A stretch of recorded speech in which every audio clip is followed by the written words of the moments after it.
Okay, and we're live. Hello, this is AnnaLaura Brown, and welcome. This is a Google Hangout chat where we are going to be talking to Tanja Gardner. So, Tanja, why don't you go ahead and introduce yourself? All right. Hello, I'm Tanja Gardner, and I'm joined by a very insistent cat on my lap, so I apologize for that. I am the founder of ConsciousIntrovertSuccess.com, which is a website which is basically it's about providing a resource hub for introverted business owners. And I live in the future here in Middle Earth, aka New Zealand. You can probably tell that by my accent. Anything else you want to know?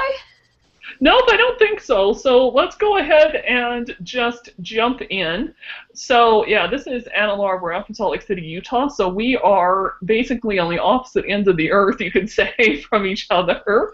And we actually connected through PJ Van Hol's Listapalooza. And so we are actually doing this interview partly because I wanted to give my audience who follows me for tips on online marketing and social media a little bit of a different perspective about the online marketing. And Tanja and I connected, and we were like, oh yeah, okay, so Tanja's got a different angle to take, something that honestly I never really even thought of. So let's do the first question. So Tanja, why don't you tell us what is an introvert, and how does introversion affect the way that people use social media? Alrighty, so the first thing I want to do is just dispel a couple of myths about introversion. People think that an introvert is someone who's shy or someone who doesn't like people, is antisocial. What it's actually about, it's about the way that your brain is wired and the way that you process or that your energy levels respond to interacting with other people. So there are kind of two types of people with a load of other people in between. Introverts are the ones who they get a charge, or they kind of get their energy levels restored by spending time alone, reflecting. They tend to be quieter, although I have a few loudmouth introvert friends as well. That's how they describe themselves. An extrovert, by contrast, is someone who gets a real charge out of being around other people, totally drained when they're on their own. So I mentioned people assume that introverts are shy. It's not true. Some introverts are shy, but so are some extroverts. You get extroverts who really long for social interaction, but they don't have the confidence to go out and talk to other people. And an introvert, by contrast, is someone who just loves taking time to themselves. It doesn't mean they don't like spending time with other people, and it doesn't mean that they're not confident when they spend time with other people. It just means that they need time to themselves in between. So where this all comes and ties into social media is that social media is social, right? That's the whole thing. It is a social way of interacting with people through your computer or your mobile or however you go online. But it's still interaction. And so people who are introverted, they need to treat it as an interaction, or they end up getting horribly exhausted because they are constantly interacting with other people, and therefore they're getting drained. And I've noticed that a lot of introverts I've spoken to start off by saying, I hate social media. It's noisy and it's busy and I just don't enjoy it. And what they don't realize is that because they are interacting, every time they respond to a post, every time they go onto Facebook and put a post up themselves, it's a form of interaction. It's either a response to somebody else's conversation, or it's starting a conversation yourself. And for an introvert, that can be pretty draining. So sometimes when I work with introverts and sort of get them thinking along these lines, I think, actually, it's not that I don't like social media, I just need to use it in the right way for me. And that's what I'd like to get across to people in this interview. That's awesome. So, yeah, I think that's a totally different perspective, too, because I first connected with you, I was really fascinated by what you had to offer because it's a totally different perspective. And I know I tend to be more of an introverted type personality person. It's shown up on a lot of my personality tests that I've taken. And yeah. I know a lot of people, I tend to be more of an introverted type person, but I actually really love social media. in part for the Ditto. reason that you can interact with people and do it a little bit more subtly, and it's not quite as much the in person and the I don't know. I don't know exactly what it is about it, but I really, really like it. But I can see why some people might be like that, you know. So I think that's awesome. Yeah, So I've definitely come up against two different groups of people.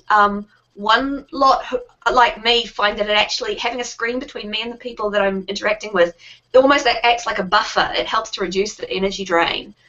For other people, especially if they haven't kind of got their head around the idea that they are interacting with people and they need to treat it as an interaction, those are the people who tend to just find it absolutely exhausting and can't figure out how to make it work for them. Those are the people who contact me and say that the biggest challenge with being an introvert, and this is something I ask them when they sign up for my free webinars or get one of my free downloads, I always ask what the biggest challenge is, and they say, oh, do I have to be on social media? I really hate it. How do I build my business without social media? And that's where these conversations come from. interesting. Okay, so let's see. Second question. So introversion's not about being shy or antisocial. It's about energy levels and the way they respond to interaction. What does that mean in practice, especially with respect to social media? Alrighty, so we just talked about treating interactions on social media like any other interactions. And I mentioned that there were two different types of introverts that I talked to, and some of them, like me, find that having a screen between me and the person I'm speaking to or the person I'm writing to acts as a buffer. So what that means is I spend less, if I'm on Facebook and connecting with people in a group there, I spend far less energy than I would if I were to go to a networking meeting and spend time around a whole group of people face to face. But even though I'm spending less, I'm still spending some energy doing it, and that means that I've got to budget that energy. I've got to recognize that if I'm spending it on social media, I can't be spending it on, I don't know, going out with my friends or doing some other, like this interview, for example. As an introvert, this is something that I'm spending energy on. That's not a bad thing because, hey, I've got this energy, I've got to spend it on something.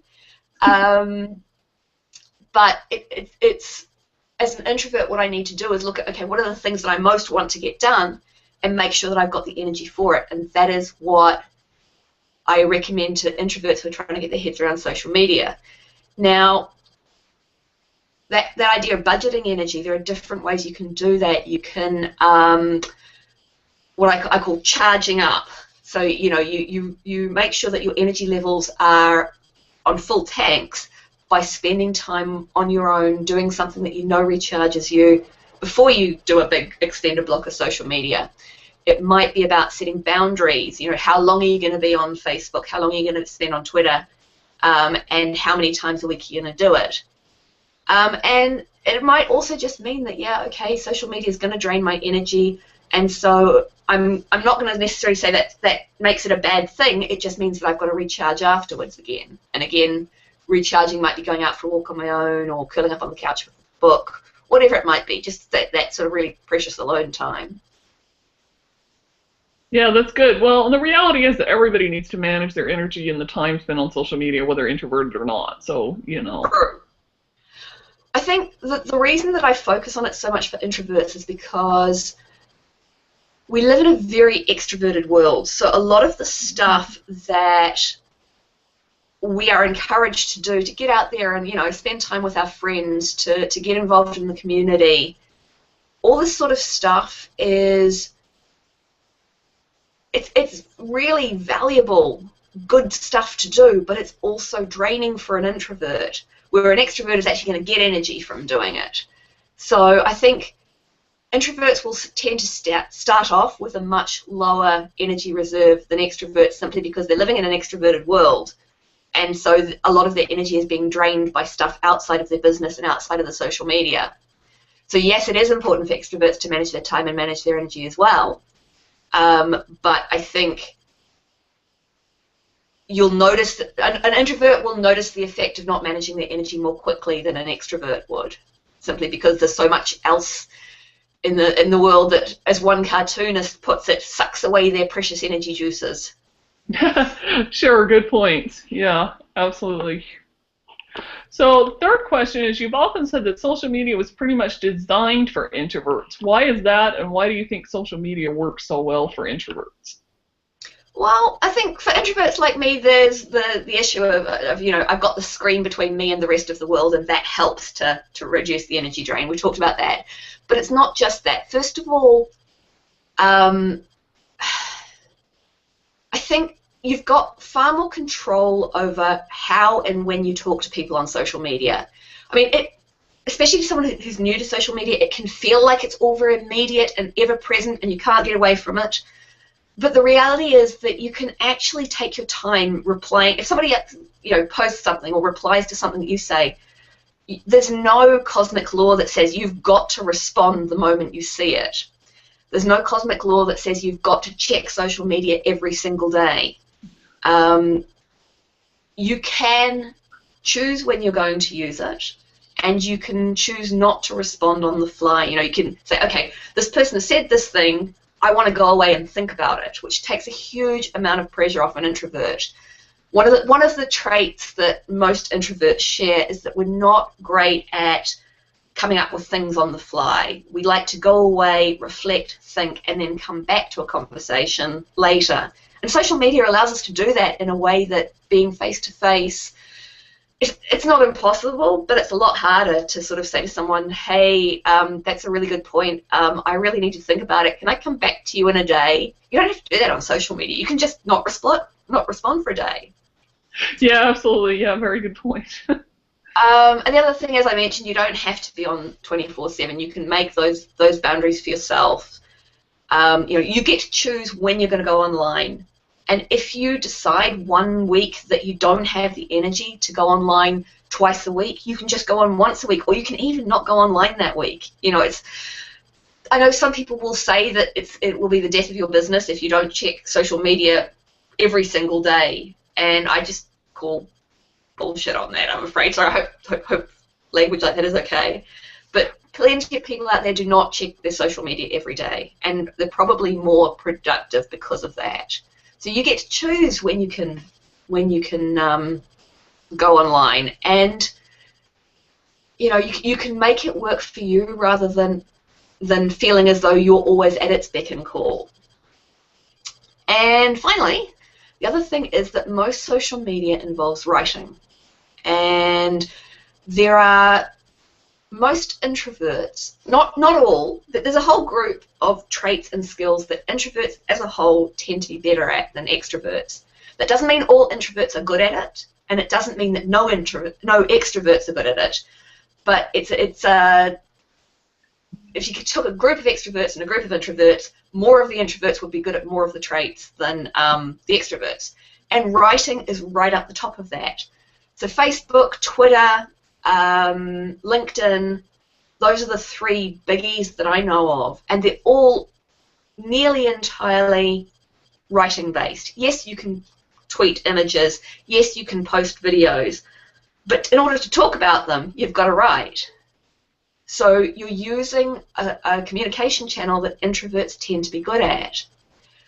And I think that in itself is a big reason why social media is so useful for introverts, because we tend to be good writers and we tend to enjoy written communication. So yeah, so it's those three main points. It gives us time to reflect and reflect and think about our responses. It allows us to walk away when we need to, and it plays to our strengths with writing. So that's why, to me, it feels like social media is just totally designed for introverts. Awesome. Very good points. Yeah, I never totally thought about the writing part, but yeah, I think that's definitely true. So if it's like even Pinterest, you know, even there, the conversation is all in writing. Yeah, absolutely. Yeah, so if that's true, why do some introverts find social media overwhelming, and should they use it if they don't enjoy it? And what would you recommend that they do so it's less exhausting for them? Okay, so there's quite a few questions rolled up into one there. So I think I started talking about why a lot of introverts find social media overwhelming at the beginning of this interview. It's a form of interacting, but people tend to forget that they're interacting with people because they just feel as though they're interacting with the screen in front of them. And the second we covered in the last question a little, which is it's really easy to get pulled into believing that because it's always available to you, you need to always be available to it. And that there's some kind of etiquette that demands that you reply to every tweet or Facebook post the moment you see it. So if you work from this basis, as you said before, even an extrovert would end up exhausted, but poor introverts who, you know, are going to be exhausted by every single interaction that they have, well, not exhausted, but every single interaction that they do, they will need to spend some energy on. And so their energy level is just going as they're, you know, spending their hour or however long they're spending on Facebook. And okay, you asked if people should still use social media if they don't enjoy it, and I have a sort of a two-part answer to that. The first is that I have a catchphrase in my business, in my introvert coaching, and in fact in my copywriting as well, which is there is no one right way. And I believe that passionately for every aspect of my business and every aspect of everyone else's business too. It's like there are people out there, there are really successful six-figure coaches who do not use social media and run very, very successful businesses. I have no idea how they do it, but objective evidence suggests that it is actually possible. So, yeah, okay, if you genuinely hate social media with the fiery power of 1,000 burning suns, I'm not going to tell you that you've got to use it. There are going to be other ways. You'll probably have to look pretty hard for them, and you may have to accept that they're not going to build your business as quickly as social media might help you to do. But that doesn't mean that, therefore, you have to use social media. But one of the things I suspect is that a lot of introverts will hear this interview and say, actually, you know, I don't know whether I do hate social media so much as I just find it overwhelming or exhausting. And if there were a way that I could use it that wasn't so overwhelming, then, hey, I'd be willing to at least try it. And if that's the case for you as you're listening to this, I'm speaking now not to you, AnnaLaura, but to sure, absolutely. listening. What I can say is experiment, try different things. But when you're trying them, try them from a really energy-aware, introvert-friendly perspective. If you can do that, you may find that a lot of what you thought you hated was just about not knowing how to approach it in a way that works for the way that you're wired. And that kind of leads me into my absolute top recommendation for anyone, introvert or extrovert, who thinks they hate social media, which is about boundaries. Seriously, you know, set your boundaries around social media and then do your best to stick to them. Decide which social media platforms you're going to be active on. No one can do them all.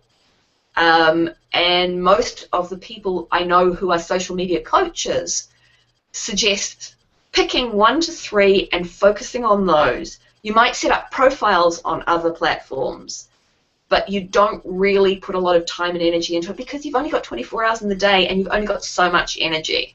So personally, I focus on Facebook and Twitter, and I have profiles on Pinterest and LinkedIn, but I don't do a lot with them, and I use Pinterest a lot more for playing around than I do for my business anyway. What about you, AnnaLaura? What do you do? Facebook, Twitter are mostly what I've used, although I've started getting more into Instagram too. And yeah. I have a pretty large following on LinkedIn, but it isn't something I use a ton. And kind of the same thing with Pinterest too. Pinterest I use more for, I have categories that are set up, and I pin to those boards, and I do pin all my blog posts and things like that, but it's more, I've set them up more based for me to follow a lot of the things that I'm interested in, and a lot of those things have to relate to my business. So to the extent that I get traffic or that people contact me because of Pinterest, well, that's great, but it's not really my focus. So yeah. Sure. Can you give me an idea, because I know I have other friends on Instagram as well. What's the difference between Instagram and Pinterest? How are they differently focused? Well, for starters, Instagram is only on the mobile, so you can't use Instagram or create an account from a regular computer. You have to have a smartphone or a tablet to do it. Right. The other thing, too, is that it's just pictures. with Right. hashtags, and you can put comments, but you can't really easily share. And things are Right. not organized according to boards. So you basically, it's just like Instagram's actually owned by Facebook. I don't know if Right. you do that or not, but anyway, I didn't. they own it, and so it's basically like a news feed full of pictures Right. Gotcha. Okay. and So short so video too. But sorry. short video too. You can do video up to I think about 15 seconds is your maximum. Right. Okay. So you again, you've got two main ones with a few that you've got profiles on and Yep. that you use personally. Okay, so that gels with what I know of a lot of other social media savvy people. You certainly don't try and sort of do everything at once, which I've seen newbies to social media try and just burn out with horribly. Yep. Um, Disaster. Yeah. yeah. The other thing that I suggest, as well as choosing which social media site you're going to be on, choose when you're going to be on and for how long. So, some people find that doing 20 minutes every day works really well for them. Other people need time, a full day in between social media sessions. So they might do, an hour and a half on a Tuesday and an hour and a half on a Thursday. It is totally up to you what works for you. And often it's just a case of trying out different things, and you might try one schedule and discover that, that you're spending too much time on it, you're not getting real work done. Or actually you'd like to be spending a bit more time on it. And just watch what happens with your energy levels when you do. And just adjust based on what you discover. And then the final thing with boundaries is it's all very well setting a boundary. Actually sticking to it in practice is a very different matter. So sometimes you will need to use tools and resources to help you stick to your boundaries. You might want to set a timer. If you're going to do 20-minute blocks, set a timer for yourself. Don't assume that you'll be able to stop after 20 minutes because you might get involved in a really interesting conversation. I've actually started using browser blockers. I've got one program called Leech Block on Firefox and one program called Stay Focused on Chrome. And I've got them set to block me from social media between certain hours to make sure I'm getting social media free time. And I've also got them set to block me after a certain number of minutes in any 24-hour period. Because initially I started off thinking that I didn't want to rely on a piece of software to tell me when I could and couldn't be on the computer. But I very quickly realized that I didn't have the self-control to do it myself, so I needed something to help. So yeah, that would be my major thing. Would be the boundaries and how you're gonna stick to them. Yeah, absolutely. I think that's a good idea. Yeah, I've read about the browser blockers. I haven't actually used those myself. I think, for me, the biggest challenge that I have is making sure that I'm not on social media wasting time, but I do a lot of chat and a lot of messaging on social media as one of my main ways to prospect for clients and customers. Mhm. So it's kind of like, trying to find the balance between the time that I spend just kind of surfing, if you will, and the time that I'm actually productively actually looking to get new business. And so I Yeah. find, just 20 minutes isn't anywhere near enough time if you're actually going to be actively messaging and chatting. That can go for a couple hours sometimes, and that's okay if I'm actually getting, somewhere with the conversation. We're actually talking about purchasing products or scheduling coaching sessions, then that's totally fine. So that's kind of why I haven't really used the browser blockers, but I think for people that are just using it, I mean, it just kind of depends on how you're using it. But yeah, I definitely think that's not a bad idea. Yeah. I think for introverts, the key thing to remember is that even if you're being productive, you're also still interacting. Mm-hmm. So you may find that you can do what you need to get done without limiting the amount of time that you're on there. And I'm assuming here that you are just doing productive stuff. So if you can get what you need to get done productively without having to limit yourself, and you don't find yourself having any kind of energy drain afterwards, that's awesome. But if you find yourself going for longer than you want to go for and feeling drained afterwards, that's where you might need to start using a timer or a blocker or something. You know, a husband to remind you that you said you were going to be off the computer an hour ago, that kind of thing. Yeah, absolutely. Okay, so let's move on to the next question. So, what's your personal #1 favorite way to use social media to help achieve your business goals? Okay, so my biggie is Facebook, but I use Facebook in a different way to the way I see most people using it. Most business owners I know have a Facebook page, and they spend, or many of them anyway, spend a lot of time and energy trying to get people to like their page and engage in conversation on that page. And there are people for whom that strategy works. But I also know a lot of people, especially introverts, who find it incredibly frustrating and time-consuming and a major energy drain. And it's not the way that I do it. I do have a Facebook page, but it's just kind of my business's online home. I don't worry about engagement there. My secret weapon when it comes to promoting my offerings is the communities and groups that I'm part of. What these groups allow me to do is that they let me connect with people that I have something in common with, like the people on Listapalooza, for example. And the groups, even if they're large groups, they're still smaller and more manageable than, you know, the 1.28 billion Facebook users that are out there in the wider Facebook community. And what the groups and communities allow me to do, they let me build a deep, genuine relationship with people and let me get to know them and understand what they need before I start telling them about what I do. So that means I can make sure that when I share information about a free opt-in or a free download, you know, free webinar, whatever, I can make sure that I'm not being spammy or pushy about it. And I can make sure that what I'm suggesting is actually going to help people there in some way, whether it's helping them directly or helping people that they know. But I want to stress that there is a trick to using communities in an introvert-friendly way.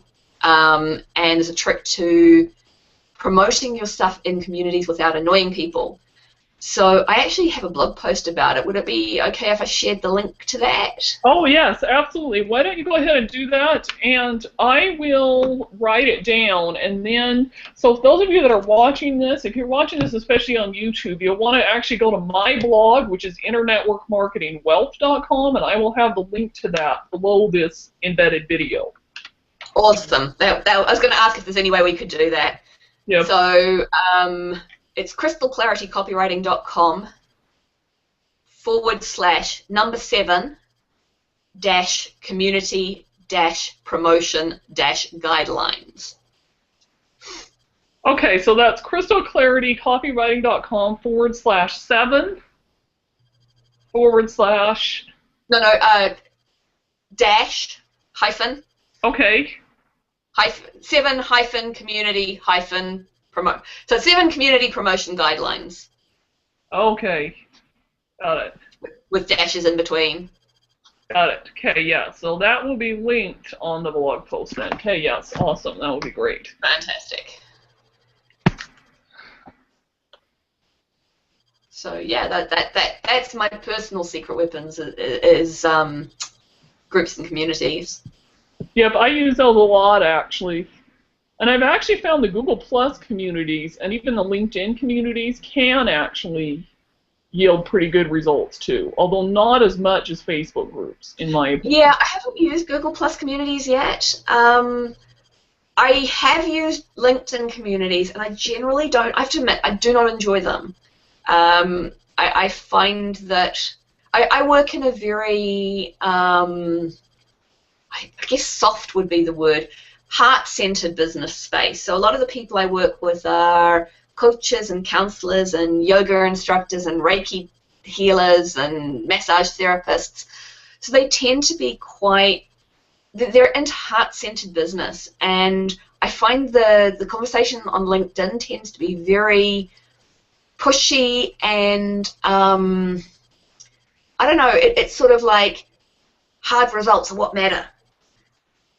And I'm not dissing results, but I do find that it's an uncomfortable environment for me a lot of the time.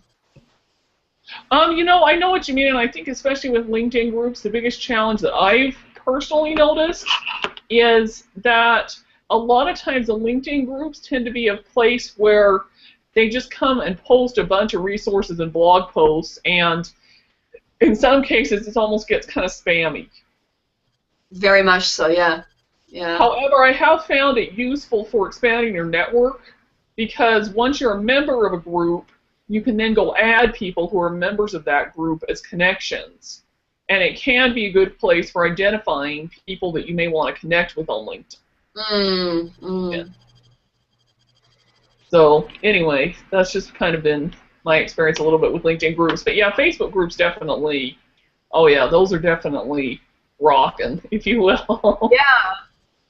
I mean, Facebook may not be around forever because, you know, every social media platform has its time and then is overtaken by something else. So I don't expect Facebook to be around forever, but certainly for the foreseeable future, I don't expect it to be going anywhere. Yeah, although you never know. I mean, Facebook tends to be, they're taking a lot of action steps that have got you thinking they're going to be here a while, and they may evolve and change even more from what they've been, probably. In fact, they will continue to evolve, and it may not be the same way that we're used to, but I don't know that I really see Facebook really completely shutting down. That would surprise me, but then again, you never know. You never know. Yeah. So we'll see. Okay, so then the last question we have on here is, what can introverts who'd like to make more use of social media in their business but don't want to exhaust them do if they'd like help implementing any of the things that we've been talking about? Yeah, okay, so sometimes it's one thing to know what you can do as an introvert to avoid overwhelm and energy drain, but it's a completely different thing to put that knowledge into practice, especially if you're trying to do it alone. And if that's the case for you, please don't feel bad, because you are not the only one. Most of my clients are my clients because it's really hard to put this kind of stuff into practice yourself. So what I'd suggest is I've got a limited number of free 45-minute consultations that I would be happy to give some or all of to your viewers. I've got 8 more available in June, and the reason that I'm limiting it, it's not some kind of scarcity tactic, it's because I need to protect my own energy levels as an introvert, and I've worked out that that is all that I have the energy for. If people are interested in taking me up on it, I'll give you the link, and if you could post that underneath the video as well, that would be awesome. Yep, we will. We'll definitely do that. So it's www.visita, which is V for vegetables, C for coffee, ITA.com/V/conscious introvert. It would be really helpful if they gave me a shorter link. That's just my online scheduling. Conscious introvert? Okay. Yeah. Okay. So visita.com/V/conscious introvert.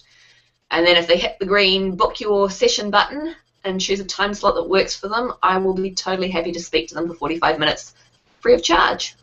Awesome. That would be very helpful. So yeah, we'll definitely include those links. And I think this interview's been awesome. I think it's definitely brought out some unique things definitely for me to think about as well as anybody else that's watching us. So thanks for coming on with me.